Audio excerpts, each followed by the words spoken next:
अच्छा, इन दिनों तुम इन्वेस्टमेंट कहाँ कर रहे हो? छोटी मोटी इन्वेस्टमेंट तो मैं करता रहता हूँ, लेकिन अब सोच रहा हूँ कि मोटा माल छापूं। मैं सोच रहा हूँ कि यार स्टॉक मार्केट में F&O में पैसा लगाता हूँ।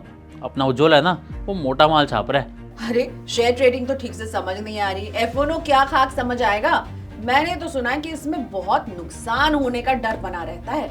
अरे शुरुआत तो करते हैं, धीरे धीरे सीख जाएंगे, फिर कमाने लगेंगे। बहुत पैसे हैं तुम्हारे पास, पैसे लगाओगे, सीखोगे, फिर तुम कमाओगे। अभी ना सेबी की भी रिपोर्ट आई है कि F&O में निवेश करना जो है ना, बहुत नुकसान का सौदा हो सकता है। तुमने देखी वो रिपोर्ट? सेबी की इस नई रिपोर्ट में ऐसा क्या है कि जो तुम F&O के नाम से इतना डर गए हो?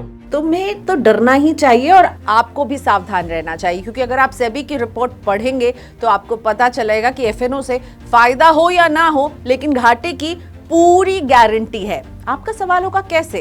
तो इस रिपोर्ट में पता चल रहा है कि पिछले साल 73 लाख ट्रेडर ऐसे रहे जिनको F&O में नुकसान उठाना पड़ा है, और इन 73 लाख ट्रेडर्स में हर ट्रेडर को पता है कितना नुकसान हुआ है? साल भर में औसतन 1,20,000 रुपए का नुकसान हुआ है। हो सकता है आपको लगे कि F&O में ये नौसीखे होंगे इसलिए घाटा खा गए, थोड़ा एक्सपीरियंस लेते तो फायदा ही फायदा होता, लेकिन रहने दीजिए ये सारी बातें।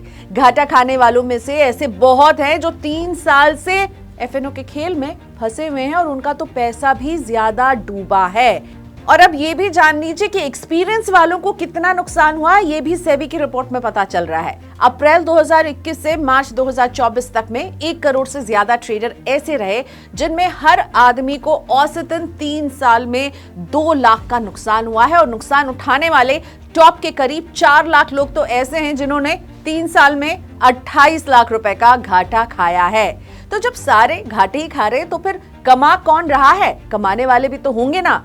तो F&O में कमाने वाले सिर्फ है 7%, और उनमें भी सिर्फ 1% लोग ऐसे हैं जिन्होंने 1 लाख या इससे ऊपर की कमाई की हो। F&O से मोटी कमाई करने वालों में या तो FPIs हैं या फिर प्रोपराइटर्स हैं। ये लोग एल्गो ट्रेडिंग के सहारे F&O से कमाई करते हैं, यानी एल्गो के सहारे कमाई हो रही है, लेकिन एक रिटेल इन्वेस्टर, उसके हाथ क्या आ रहा है? घाटा। F&O से नुकसान उठाने वालों में ऐसे लोग ज्यादा हैं जो कि 30 साल के भी नहीं हुए हैं, हमारे मित्र की तरह। घाटा खाने वालों में 75% लोग ऐसे हैं जिनकी घोषित सालाना कमाई 5 लाख रुपए से कम है, यानी वो लोग ज्यादा नुकसान में हैं जिनके पास ना तो पैसा है और ना ही कोई एक्सपीरियंस। लेकिन एक और खास बात इस रिपोर्ट में नजर आ रही है कि महिलाएं ज्यादा समझदार हैं। इसमें वैसे कोई शक नहीं होना चाहिए।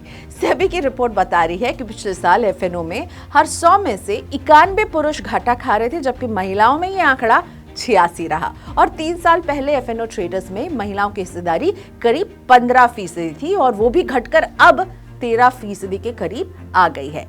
यानी F&O इसका मतलब है घाटे की गारंटी। और आज क्या, बल्कि अभी से ही गांठ बांध लीजिए कि F&O में अगर आपको जाना है तो क्या आप इस घाटे के लिए तैयार होंगे? नहीं होंगे ना, तो फिर F&O से दूरी ही भली।